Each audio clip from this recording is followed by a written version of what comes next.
Well, hello, everybody, and welcome to another amazing episode of Unstoppable Success. I am your host, Jaclyn Strominger, and I am here today with Mike Milan. Milan, right? I actually should have asked you the proper way to say your last name. Yep, Milan. It's just Milan. like the song. This land is your land. This is my land, right? Well, that's like There you go. without the D. Yeah, there you go. Right. Well, Mike is quite a accomplished and quite successful uh, professional, and I want to share with you a little bit about Mike because right now he is the business cash flow consultant. He's actually considered cash flow Mike, and as he shares what started out as a persona to sell training services to bankers and accountants has grown into an actual business. He has had and started a few of his own businesses besides this, a janitorial business. He ended up going into staffing. He's been in software, and now he's helping people and businesses and professionals be successful by knowing all about their money. So, welcome, Mike, to Unstoppable Success. Hey, live from San Antonio is Cash Flow Mike. We're ready. I'm glad to be here, man. We've been communicating back and forth. I've just been excited about jumping on with you. Yeah. So, Mike, I tell you, you know, you shared with me before, obviously, realizing where you were with your family that you had to do something different, and you have had and just like risen to great success. So, I would really love for you to actually start out talking about that mindset and shift that you had to go through when you decided, I am here at, I've got a job, but my family has grown and the two aren't lining up, income and family. So where talk about that mindset and that shift that made you take that leap. I, I got first of all, you just jump right into it. You just go, Yeah. hey, Oh how'd yeah, you no. get to Because I want people to know we're not talking fluff here. We want to get to the crux of success. Yeah, so what many people probably don't know is that, even though I've built 14 companies, most people don't expect somebody that's a serial entrepreneur to start off as a state trooper, right? And that's kind of how you're like, what do you mean? Wait a second. And when people come to my courses, they go, wait a second, I'm going to learn math from a state trooper? Yeah, yeah, that's kind of what happens, right? So I've got an MBA from Baylor University, and I'm sitting there writing a student loan check, right? Back in, we'll say 1999, back in the 1900s.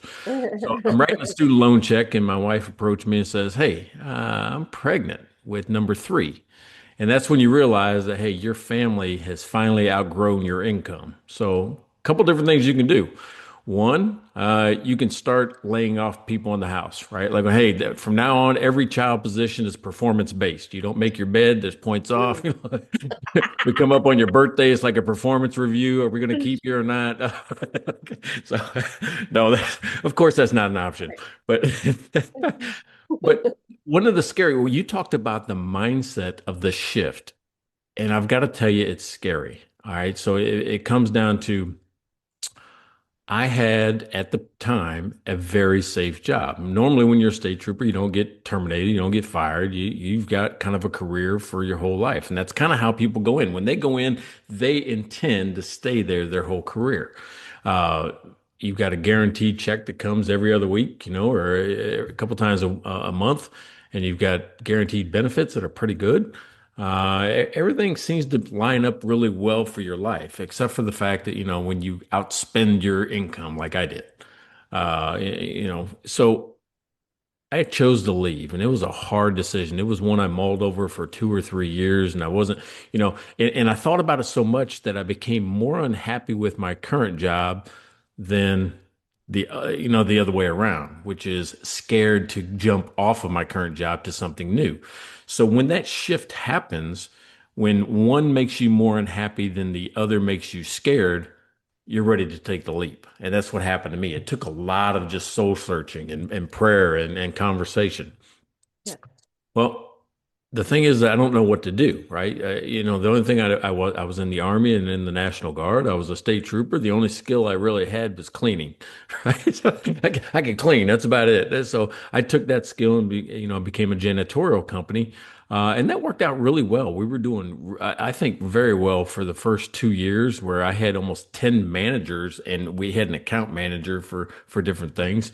When one of my clients left the job that he managed in office and became a hotel general manager. And he says, I can't hire your janitorial company, but can I just hire some of your people, right? Just on a regular basis, kind of filling gaps when we don't have enough people to clean rooms and those type of things. I'm like going, do I got to come there and supervise? No. He goes, we got all the management. I just need bodies to help make beds. I'm like going, that's a whole lot better than cleaning. So I Right. shifted the whole thing, right? And it worked out really well. I was right there in St. Louis. I know you've got somebody at WashU. Yeah. I was right there in St. Louis.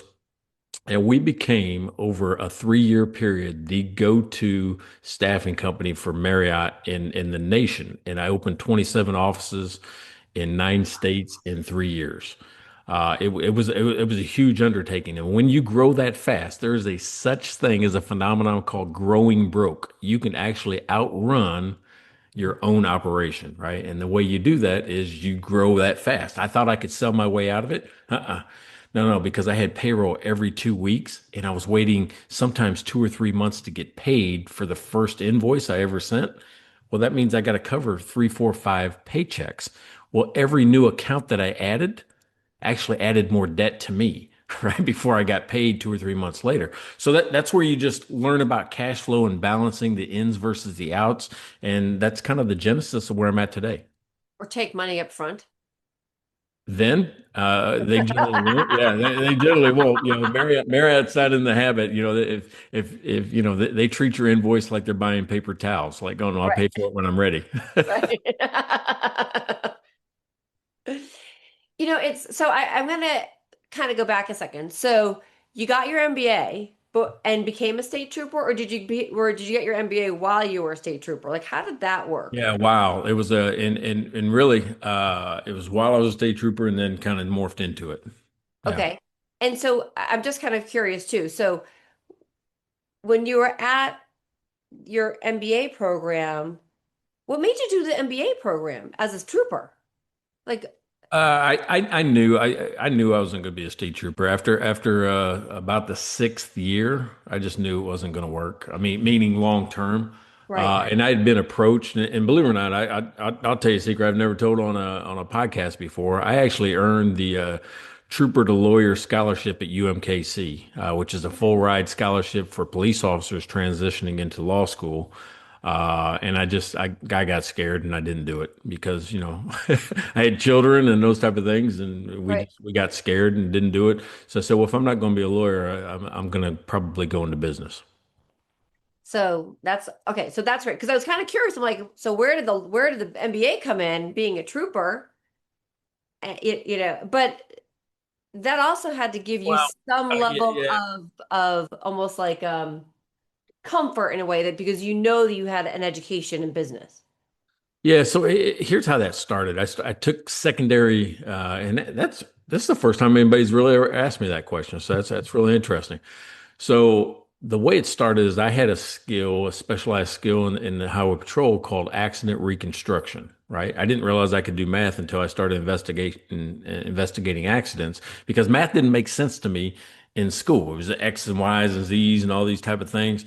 But when they put me on a roadway and they said, measure the length of this skid mark and test the friction of a surface, right? Because grass is slicker than asphalt and those type of things. Once I could figure out that, oh my God, math is actually what we really do, right? It's something I could touch. All of a sudden, it started making sense to me. So I actually was pretty good at reconstructing accidents, and so much so that I had a secondary job as kind of an expert witness for a few lawyers there in St. Louis, personal injury lawyers, looking at their accident reports and giving them advice on what it is. Well, in my secondary job, I was making $100 an hour, right? In my primary job, I was making, like 34,000 a year. I mean, it was just ridiculous. Am I going, well, this is not going to last long term if I can just talk to somebody for $100 an hour at that point in time versus fighting people on Friday night for $20 an hour. It made sense that I knew I was going to shift at that point in time. Yeah. I first of all, two things, listeners. I'm hoping that you're understanding this because there's a level here of desire, clarity, and passion and understanding about knowing where you want to go. And it doesn't always have to be right in front of you at this very second. It can evolve over time. And success is something that you're always working on. So, I would say kudos to you, Mike, because you were doing something that I call MMA. You were always monitoring, and adjusting to where you were and looking at things to help you decide, you know, am I bringing in enough for my family? Am I also liking what I'm doing? Am I enjoying what I'm doing?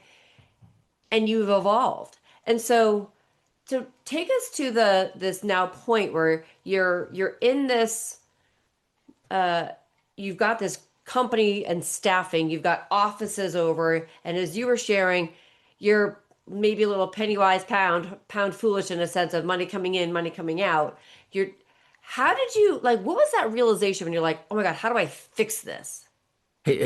First of all, I'm kind of stuck on what you just said there because it took me. I just had a conversation over the holidays about, the evolution of who you are over time. Yep. And we all kind of had the agreement that it was you're making decisions even though you don't know it. It's an unconscious decision. It's something that happens.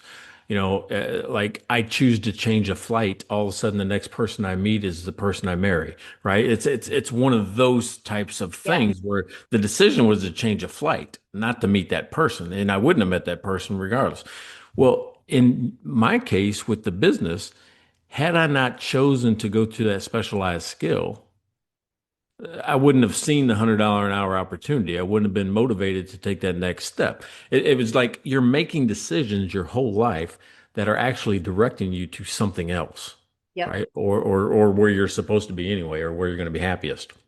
So Yeah. anyway, No, that's yeah. No, it's true. It is those decisions that take you there, and I think it is there's an unconscious of measuring of what you're doing. Am I liking what I'm doing? Am I can I seek something out, to this, like that secondary job, like how that was offered to you. Somebody saw that you were doing, oh, maybe it was an offer. Would you like to do this extra? And it's a yes. I like it. So then in your brain, you're doing a little measure, monitoring and adjusting. You may not, it may be an unconscious thing, but it does. And the other key thing is that everything that we do can be an opening to an opportunity if we're willing to see it. But you also have to be open to seeing it, right? yeah, yeah, it's super cool. So anyway, you were asking about, that really what I call my most paranoid phase in life, right? When I was the most scared, the most afraid. First of all, I didn't want to have to go back to the old job, right? So there's Right. a motivation not to, oh JOB. man, I don't want to have to go back and go, yeah, remember that business thing? I resigned to go do that. Can I come back? I didn't want to have to do that.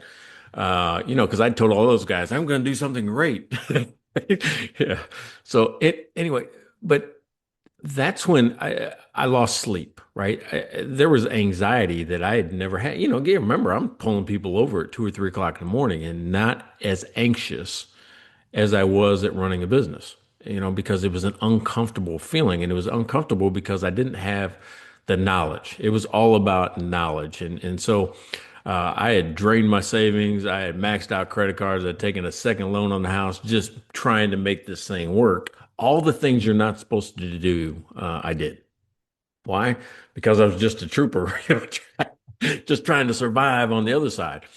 Well, I finally, said I need help, and I went to a bank, right? And probably like most of us, when the banker talks, you don't understand what they're saying. right? Because they use words like liquidity and solvency and leverage. And you're like, that's not words I use on the deck with my friends. So I don't pay attention to what they are. So, but he drew a picture, right? The banker I talked to drew me a picture and it talked about the timing of money. And it talked about this concept called the financial gap, and every business has a financial gap. And that's theoretically the amount of time where your company doesn't have enough money, right? And it needs what's called working capital to cover it, right? So that's what working capital is really just what you have available or what you have.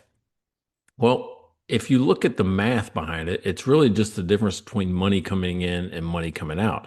Like if I'm waiting 60 days for money to come in, and I'm paying my bills in 30 days, well, then I need to have enough working capital to cover the additional 30 days, right? Well, that seems so simple when you and I talk about it here on the podcast, but when you're, you know, 30 years old trying to piece together a business, it doesn't make sense. But when he described that as a gap, and he said the smaller the gap, the less money it takes to run your business. When he said that, I'm like, going, oh, I got to make that gap smaller. And there's only a couple ways to do that, get paid faster or pay slower. And so I did both, and it changed my world. That moving, just that gap to a smaller amount of time made everything easier in the whole business. Your business will run smoother. So it's like a weird thing I learned. Yep. So how did you get paid faster? I begged. Hey man, I'm not afraid to tell you. I went Yep. to Marriott and remember I told you say, hey, they treat you like paper towel invoice. Well, Yep. what I did was I say, hey, listen, you're pushing me out to almost 90 days. They were between 60 and 90 days of waiting to get paid. That means the work that my employees did in January, I was waiting till March or April to get paid, right? So I went to him and said, if these were your own employees, you'd have to pay payroll every 2 weeks like I do. I realize that's one of the reasons you outsource is that you can, you know, stretch the payable out just a little bit more and pay a little later and keep money in your company longer. I said, but you're really not being a good partner.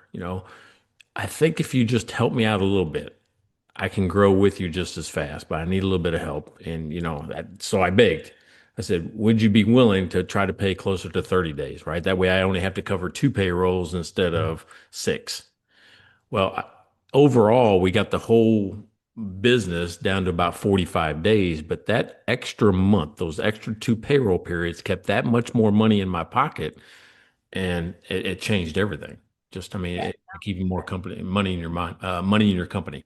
Right. So two things then. So number one, you obviously you asked.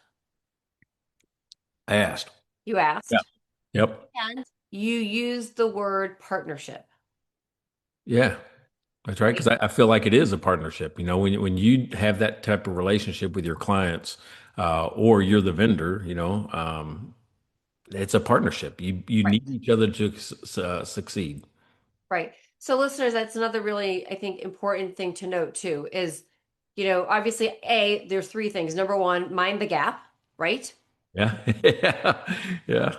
Mind your gap, because we all have that gap, and particularly if you have employees. If you don't have employees yet, there's a different type of a gap that can be there, with expenses. But mind the gap, and so that's number one. Number two is ask. If you are working with somebody and you're sending them an invoice, you've got to open your mouth.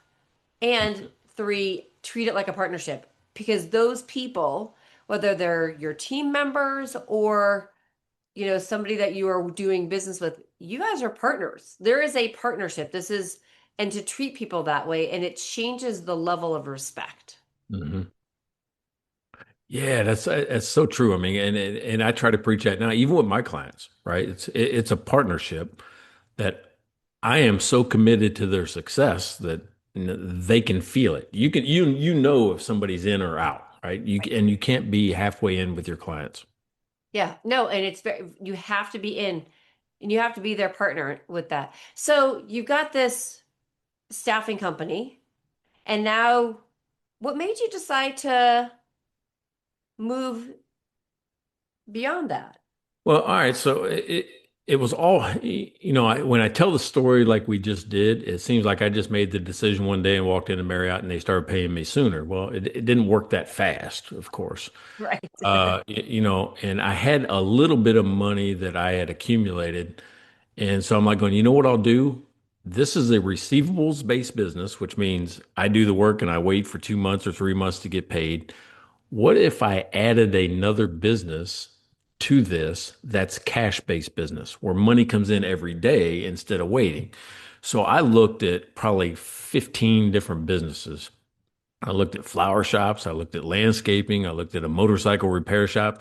Anywhere somebody swiped a credit card or gave you cash, I'm like going, that'll help. I'll have some more money coming in. Well, I ran across this little neighborhood bar that was about 3 miles away from the house that was mismanaged, and the guy wanted to get out of it. So I went in there and I just started watching, and I could tell where were some of the places where that money was leaking out. So I made an offer and bought a bar, right? And believe it or not, that actually worked out really, really, really well because it was mismanaged even more so than I thought. No inventory controls. There was no POS system. The manager was kind of skimming off the top in different areas. I mean, it was a mess, right? It was a lot of work. I'm not going to tell you it wasn't, uh, but I walked in with cameras and a new POS system and changed the world. Just flipped it in a Right. matter of a quarter. Well, that worked so well that I built a bar. Then I bought a building that had a bar and apartments up top, had a bar down below and apartments up top, down there you live in the St. Louis area? Tower Grove district is where that was. I know where it is, but I don't live in St. Louis. Yeah, so the um so anyway, I had three of them going at once, and then once the rent started coming in from the apartments, I bought nine more buildings. So at one point in time, I had a hotel staffing company, three bar restaurants, and a property management company all operating at once. Five different companies under one umbrella type company. And that's where it gets a little crazy. You're like going, well, how are you doing that? Well, I would take the housekeepers and have them clean the apartments as people moved out, right? And all the restaurants had the same POS system and they were kind of the same. It was just a repetition. And then I had a two-man repair crew for the apartments that also fixed things in the restaurants. So I'm like going, I just move people around. It was just scheduling. That's all we did was just move people around, keep people working, and bring in cash in. And that when I say, collecting faster changed the world, this is where wealth started to accumulate. And that's where I got an offer to get bought, where somebody wanted to buy the apartments, the restaurants, and the hotel staffing company all at once. Mainly because they saw how I was moving people around. I even had, housing for the employees when they needed it. Like, it was easy. It was Right. easy. Yeah. Huh. So you were approached to sell, Yep. and but that's actually kind of interesting. So I'm curious, like, how did that really happen? Like, how did somebody see what you were doing? I put a feeler out. Like, I just thought the only way to scale was to add more locations. I had to open new cities. I had to open new restaurants. I had to buy new buildings. I'm like, oh, that was the only way to scale. And this was 2011, 2012. I'm like, going, software was really starting to take off, and I was seeing people make ridiculously more money than I was. Uh, and not having to leave the office and doing it with an employee base of 10 to 20 rather than 500. Right. Right. So I'm like going, man, that seems easier. So I'm like, how do I get into software? So I went to a business broker and I said, well, if I can accumulate enough money, I can buy my way into a software company. And that's what we did. So that's really great. So working with a business broker. And I love this. So a couple of things that again, huge insight. You There are points where you actually, approached people for lack of a better word, help, Yeah. right? The business broker, right? I mean, that's, you know, get taking that next step. Sometimes, usually, there are people that we have, you know, um, in our lives that help us rise up, and we can ask for the help. There could be the people in our support. So kudos to you for obviously working with a business broker to do that. And so then you jump into the software company, you buy your way in, and then what? Well, then of course I got to figure out how to build software. I mean, I don't have to build it. I just have to, the skill I developed for myself was being the translator between the market and the person writing the code, Mhm. right? What is it that they're looking for? What would make this better? So, but we were a young software company, and nobody listens to a young software company if you're trying to get into the banking world, right? It just wouldn't, especially back then. They were still using, AS400 stuff in some of these banks, like, crazy old technology. Right. Sad that So I know what AS400 is. yeah, right. But but what we were able to do was say, hey, listen, I I I built this thing called it was just an hour presentation on how to talk to me, right? How to talk to the small business owner because at the time banks were trying to figure out how to get back into lending small business owners. You're like, what do you mean they were trying to get back in? Well, in 2008, when they burnt the world down, right? The bankers Right. burnt the world down. They also left the small business lending space because Dodd-Frank, the regulation, made it just as expensive to give a $50,000 loan as a $5 million loan. So the big banks left the space. That's when, if you go back and look, you'll see the rise of the alternative or the marketplace lender. That's where On Deck and Cabbage and, Lending Club and all these things popped up because banks left the space. Well, by 12, 13, 14, they were trying to figure out how to come back in. And the only way to make it less expensive was to automate data collection, right? And that's what we had done. But in order to get known in the banking world, I just went and gave free talks about how to talk to small business owners, right? And I got published at the time. There was a publication called bank.com or banking.com.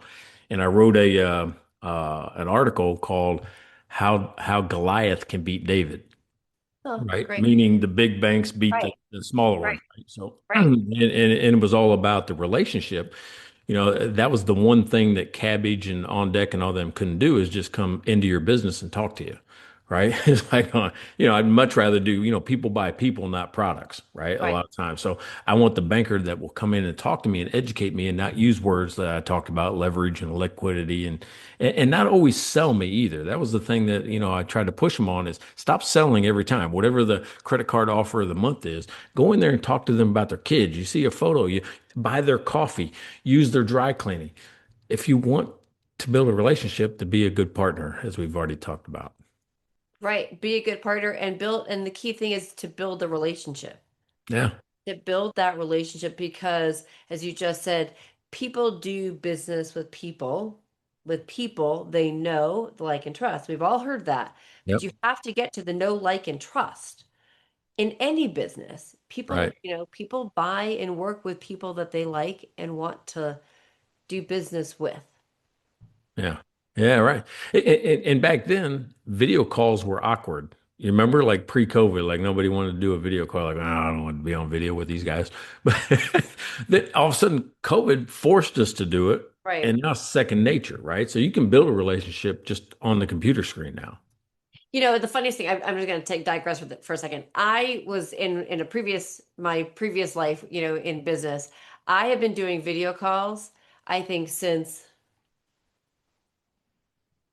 2005. Yeah. Like, and I have loved them, and I've never understood why it didn't take off sooner. I mean, I understand like you had to have because people like, come on, let's just hop on a video call. I mean, everything from web conferencing.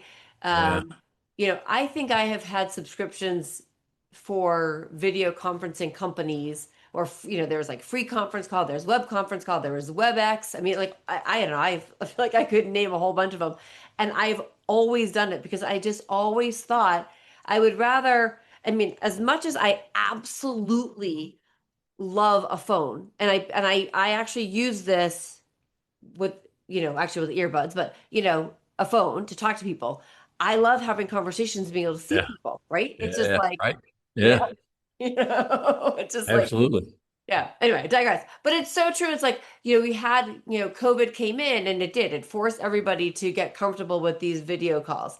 So, we share this and talk about how you became cash flow Mike. I mean, where did this I mean, obviously you shared in your what your business where your money's coming in different crazy places and you have to understand where it is and getting paid. So how did you become cash flow Mike?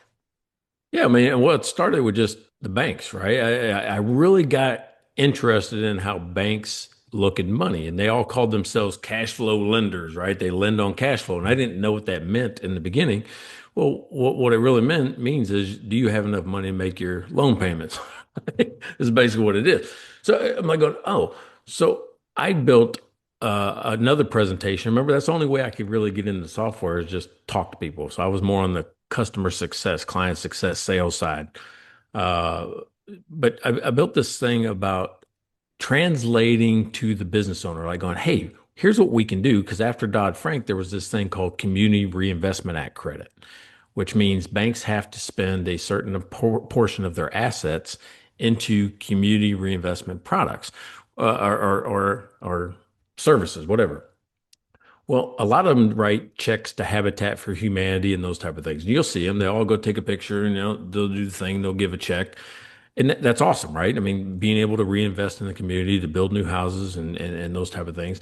Well, there's a subsection of that clause that says they can invest in financial literacy programs, right, in their own thing. So they can bring in business owners, and if it's financial literacy, that helps invest, right? Well, I put together a program that I call the Clear Path to Cash that just talked to the business owners on how to talk to the banker, right? What I was doing with the banker to me, I just flipped it and says, here's how you talk to the bank, because I had spent enough time with them now to speak business owner language and translate it to banker language. So the banks would put in 30 to 50 people in a room, and I would just talking to business owners, and that's how I kind of got known for being able to talk to people. And I was invited to come speak at the graduate school banking at the Pacific Coast Banking School at the University of Washington. And that kind of went off. And then I got invited to be on the faculty at the graduate school banking at LSU. And I'm still on the faculty at the graduate school banking at the University of Colorado, which means I now teach bankers how to talk to business owners, right? That's kind of, I'm back full circle. Right. But it was at the University of Colorado. I'm walking down the hallway and there's two bankers, leaned up against the wall. Now, don't think banker like in a suit and all that. They're in college, right? But they're like executives in banks, so they got their hat on backwards and t-shirts and shorts and flip flops, and you know. And I So they're walked by. like at an executive program. They're in an executive program. Yeah. These are like 3-year programs that you can only get into if you're either in an executive position or if you're being groomed for president or CEO of a bank, right? So Okay. they're executive programs. Well, I walk by down the hallway and two of the guys goes, "Hey, there goes Cash Flow Mike." I'm like going, "You guys making fun of me?" But I couldn't tell if they were making fun of me or not. So they go, "No." They said, "You're the only instructor who ever comes in here and stops talking about profit and you only talk about, cash and cash flow." He goes, "What they said was what you said one day where sales doesn't matter floored us because we always think of more sales, more whatever." I said, "No, sales, remember my thing is every sale was going to dig me a bigger hole, but I said sales is only a measurement of how much work you do. You want to pay attention to gross profit because that's the cash you can spend or put in your pocket. Gross profit is the most important number on the income statement, bar none. Sales just tells you how much work you did. So I can make the same amount of money at any sales level." So anyway, and I prove it with math. So when they said cash flow Mike, it just kind of stuck. And you ever hear one of those things? You're like, oh man, that's pretty good. I'm going to lean into that. Now, the hardest thing about being cash flow Mike today is I had to get over the embarrassment of calling myself cash flow Mike. Like, oh yeah. So I made my daughter call me cash flow Mike for a while, so I get used to hearing it. Like, That's yeah, but so a couple of things. I mean, it's true. It's like I feel what you did and what you are doing is that you're teaching people how to be real and and understanding, as you said, it's not always about the sale, right? Sales obviously matter in the sense that you need them, but you need to understand your cash flow. You need to understand where the money's going, where the money's coming in and out of, and how to actually best use it. yep. Yeah, exactly right. Right. So in 2019, I exited the software company. And in 2020, I mean, I watched TV like we all did, right? Right. So, but during that time, I wrote a book. I wrote a book called "Don't Be a Dumb Business Owner," and dumb didn't mean unintelligent. It means I don't understand my business, right? And it was all these 8 steps to maximizing cash in any business. So that kind of took off. And from that, I had a spin-off book that I called the 7 Minute Conversation. And the 7 Minute Conversation is how to analyze any company's financial statements in 7 minutes or less, right? And I can teach anybody how to do it in less, matter of fact, I got a free course on the website that you can just go get it and learn how to do that technique. And I call it the home run financial system because it touches all the bases, right? Income statement, balance sheet, and cash flow statement in simple math that we can all do. And that worked out well. So when I was doing that, I was asked to come give talks. I was at a national speaker at the Small Business Development Centers, their conference.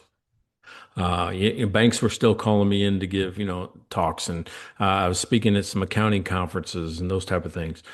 Well, from there, I had these accountants say, "Can you teach us how to do what you do?" Because they just saw how I looked at the financial statements differently.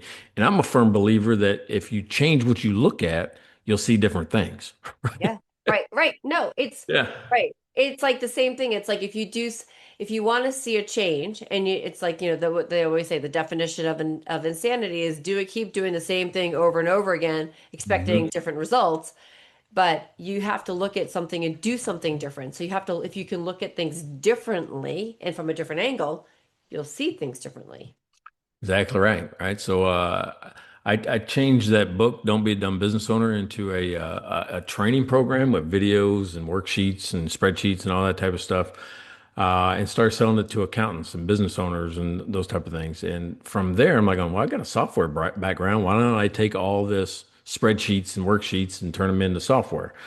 So I built an app called the Clear Path to Cash, which is now morphed into an AI powered advisory, right? So I think it's the first one that's out there like it is because it goes all the way from analyzing debt to cost, cutting analysis to, actually what to do next, right? Giving you advice on what to do next. So, it's kind of taken off, where accountants that want to be in advisory services now have a tool because there wasn't one on the market that does it. I absolutely love that. So if you could give somebody one tip, I know there's quite a few, but there's a lot of good things that has helped, that you would say, this has helped me be successful. What would it be? It came from my grandpa, you know, and it's control what you can control because I would get spun up on things that I thought were happening in or around my business that I had no control over, and I was just going to have to react when it happened. Well, I was trying to fight battles that hadn't even happened yet. It's like when you put together a pricing program and you're trying to cut off all the ways people can cheat. Right? Like, well, they're going to share passwords. They're going to do this. And you're trying to figure out how to keep people from cheating the program. And he finally says, "Why? Nobody's cheated it yet. You know, wait to see how they're trying to cheat it and then build a rule around that." I'm like going, "Oh yeah, that's easier." So control what you can control is the best advice I ever got because it just made all my stress go all the way down and I started focusing on the things that I was really good at. Yep. I absolutely love that. And key thing is focusing on the things that you're really good at and you can hire out the other things, right? Hmm. Yeah, Right. that's what I do. Yeah. Yeah. Right. So, um, Mike, I could talk to you for absolutely hours because I think this is absolutely fascinating and I absolutely love I love helping people understand the money part because it's so important.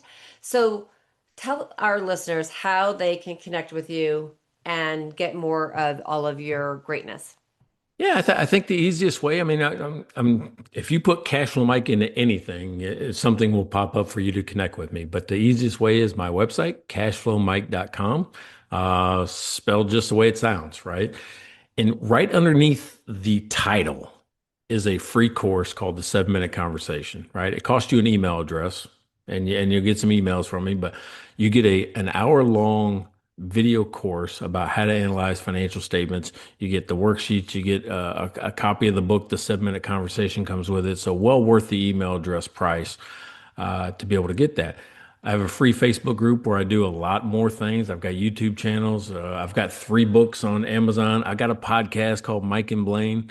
It's one of those things that I'm everywhere. I'm probably the one that can't hide from the internet right now. So there's no off the grid for Cashflow Mike. I love it. All right, so listeners, do me the favor. I said, please, please, please go to Mike's website, and I will actually also have it in the show notes. But go to his website and go to Cashflow Mike, do the free course, give him your email address. It's a small cost. And if you're probably like a bunch of other people, you have a few of them. So give him one of them, and then do me the other favor of hitting subscribe and sharing this episode with a business owner or professional that you know so that they can also get this great wisdom because we've talked about some great insights and great knowledge.